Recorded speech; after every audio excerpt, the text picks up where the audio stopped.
about productivity too, with business too. But first, let's talk. Since we have an REO specialist right here. We got to take full advantage of this, right?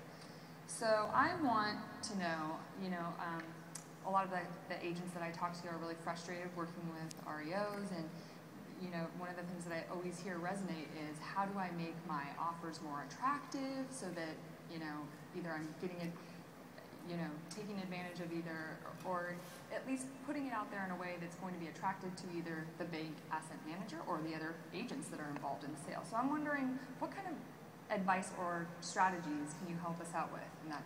That's definitely a great question, Nicole. The main thing that we see with offers, we closed 658 REO transactions last year on the listing side.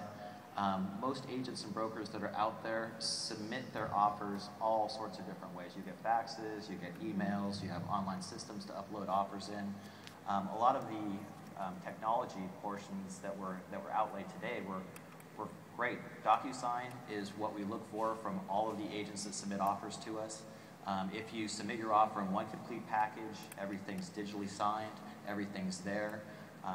That's going to be the main thing that we look for when it comes to agents writing offers on properties. It's very difficult to get piecemeal offers. The banks and the sellers and the lenders that we work with all like to see their offers presented a different way. When we get a complete PDF that's DocuSigned, we can take it apart, we can put it together exactly like the lender wants to see it. We can submit it all at one time, hopefully get an approval and get it closed as quickly as possible. So for all the agents that are out there that are submitting offers on REO properties, I'm sure all of you probably have. Every lender requires a different set of documentation, and they all want to see it all together all at the same time. They're going to ask for addendums, they're going to ask for disclosures, they're going to ask for all sorts of different things, but the better that you can package it all up front, the better chance you have of getting your offer accepted and getting the property closed. So DocuSign, that's going to be a helpful tool. DocuSign, excellent. Now, let's kind of stay on this productivity, because I know that you're very efficient with your business, and that's obviously one of the ways that we can get ahead in this market, is being efficient with the way that we have processes set up to kind of streamline our efforts so that we can be working with clients. So what are some of the tools or suggestions that you have for kind of helping with the systematizing of our business while we're trying to work in this market right now? Definitely. Everybody should take away, in order to be twice as productive from coming to this event, 2 letters, and the letters are VA, which stand for Virtual Assistant.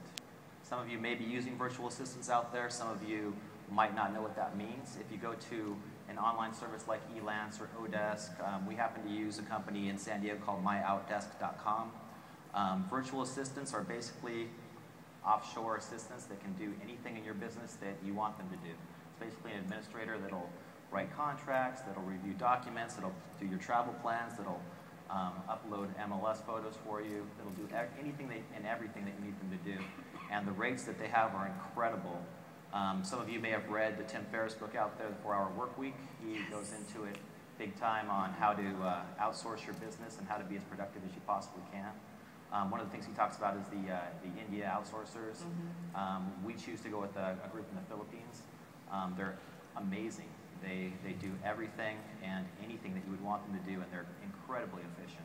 So it allows you to be twice as productive in your business, and also too, if you want them to, they'll work off hours. So while you're working 9 to 5, they can work from 5 to midnight, and so that all of your work's done when you get in the morning. That's nice.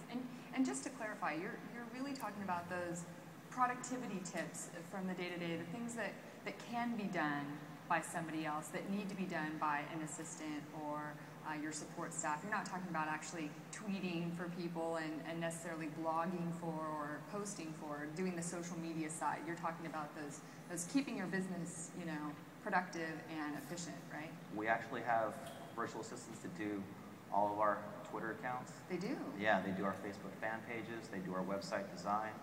So one of the conversations that we had before we came up here is our Twitter accounts and who handles them. Really? Yeah, so that's kind of interesting, because the one thing that I would worry about is if someone is Twittering on my behalf, then I would be a little bit concerned about whether or not, I knew exactly what was going out there. I mean, I will tell you, I love and I use Hootsuite. I think it's a phenomenal tool for doing real-time drip marketing out there, for scheduling resourceful, relevant information, you know, dripping that out there, making it available, but then you also have to be on the side of the listening portion to make sure that you're responding to what you're putting out there, right? Exactly. So it is a little bit more difficult on the real-time apps like Twitter. Yeah. And you'd be the expert there, but you know, we're all trying to utilize the tools that we have as efficiently as we can with our time. So while we're up on stage talking to everybody, hopefully our social networking is still building in the background. Yeah, there definitely are some things that they can really help you out with, and especially when it comes to, you know, all those day-to-day activities. Excellent. Well, I know we're going to have some more questions for you guys, for both of you, actually all three of you, especially once Rick gets up here and shows us his numbers. So let's give Rick a chance to show us some numbers, actually.